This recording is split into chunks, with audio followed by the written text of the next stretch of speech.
This here is a spray cap that I guarantee you have never seen before. And today I'm going to be showing you why it's entirely unique and why you might want to be trying this LPN1 spray cap out for yourself. Right now I am going to show you why this entire cap literally moves, and then we're going to be heading over to a free wall so that we can put some lines down with this spray cap, and then we'll be trying to paint an entire graffiti piece using just this cap. So let's get to it.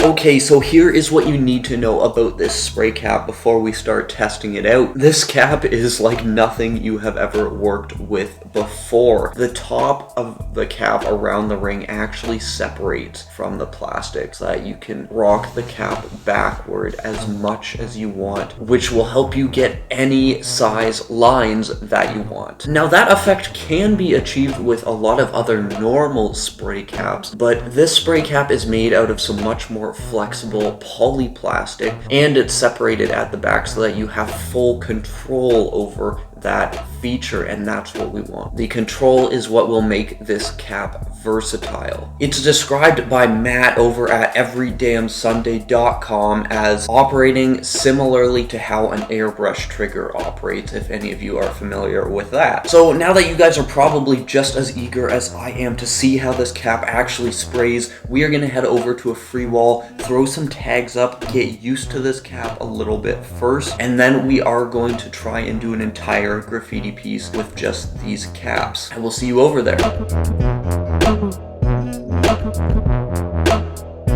So on the product, it actually says it works best with low pressure, low output paint. So that's what we're gonna try it out on first. So I just decided, why don't we try and see what the skinniest possible lines we can get are, and then what the fattest ones are. So with the dang low pressure paint here, I managed to get about a half a finger width. With the wider lines, it just didn't have a very hard edge, specifically for the low pressure paint. I will say this, I tried a Rusto can with an adapter on top with the LPN1 cap on top. So you can actually get really, really skinny lines with this. Just to outline sort of the mistiness of it, I did some lines with a New York Fat, which you're seeing right now, just to show how a standard line looks with a solid cap in terms of the hardness of it. So that's what you're seeing there. So right now we are trying out a high pressure dang can, and I actually found it way more controllable. I found that the edges were harder on the skinny and the fat lines. The wider lines though, you can get a solid half a can length, and they have these nice hard edges. And now I just wanted to throw some tags up to test the versatility a bit. The first one, I was trying to do a very skinny valley tag just with the low pressure can there. The second one, I just tried to do a nice fat Eros tag, shout out to Eros, and that felt quite comfortable actually using that cap and can combination. The Run 66 tag, I think it shows sort of that the atomization with these caps is actually fairly good. And the Gates tag at the end there, I was mostly just trying to ensure that I tried to get some skinny to fat lines there, and I sort of had mixed results.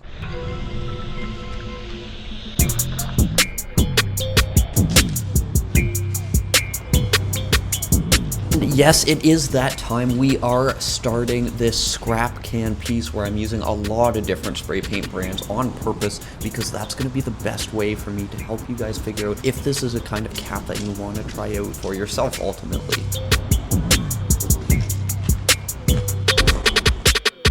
I'll be able to show you and tell you how it felt doing fill-ins with these, the outline, the background, and some effects. And we'll start off with the fill-in. I used, for the green, it was a Molotov can. I do have to say it was hard to get some wider lines to fill it in. It felt super smooth on the Molotov can. That's just courtesy of the super nice Molotov valves. For the gray, that was one of those trusty iron lac hands, which again has very high output compared to a lot of other brands. To me, it made the LPN1 cap feel a lot nicer to use, at least for a fill-in. The gray filled in quickly, which was nice, but it also didn't spit out paint. So it is a little more conservative of a cap than, say, some of those other super fat caps like the Super Silver Fat, the Pink Dot, Widowmaker, Cyclone cap. This is a much more conservative cap than any of those.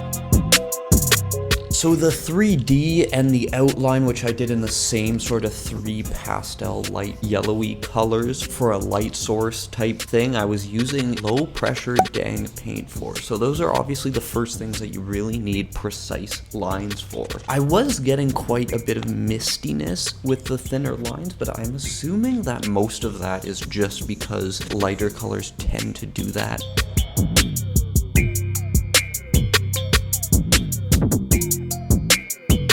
But I have to say I did notice a bit more mistiness in general throughout the whole process. But that being said, it's pretty inarguable that these can outline a piece. In some parts you can tell I really had to get in there with the thin lines, and it worked out pretty good. Someone with really perfect can control probably could have showcased that better than I can necessarily. But either way, I think you can see that these can make those really precise thin lines. Overall, there's not much detail work in this one, but you can see when I raise the C up by adding some 3D there, you can use this cap in small spaces like that just fine. The only area this cap felt totally impossible to work with was when I tried any fading. It just sprays in a pattern that isn't really good for fading, is the best way I can describe it. I think I wasn't able to make smooth fades with it. It was much harder than with other caps in particular. I didn't do too many cutbacks because, again, it's a scrap can piece. I was pretty much running out of every color. But while I show you the final product, I'll finally answer the question for you. Is this cap really going to change the graffiti game? Is it a cap you should be picking up and trying out for yourself?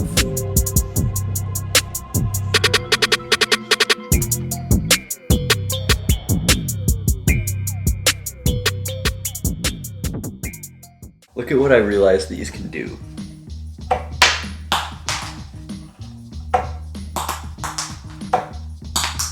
Okay, anyway, I will show you detailed shots of the finished piece while we discuss what we're talking about right now. Should you try this out for yourself? I feel a little underqualified to answer that question because I'm only one person. I only have my experiences with it to judge by, but I do have to say it did what it's designed to do. Whether people end up finding that to be actually useful is another story. I personally painted the entire graffiti piece just with one of these. So the best way I can answer that question is, well, why don't you try it out for yourself and see? I know that's a bit of a cop-out answer, but caps, paint formulae, those are the kinds of things that are really hard to review on my channel because it's all about how it feels to the individual, and it really is something that you need to try out for yourself. You do have good enough versatility with this cap to actually use it throughout the process of doing an entire piece like you saw me do today. With that being said, I just want to make a poll in the comments just saying, is this something that you guys are interested in trying out?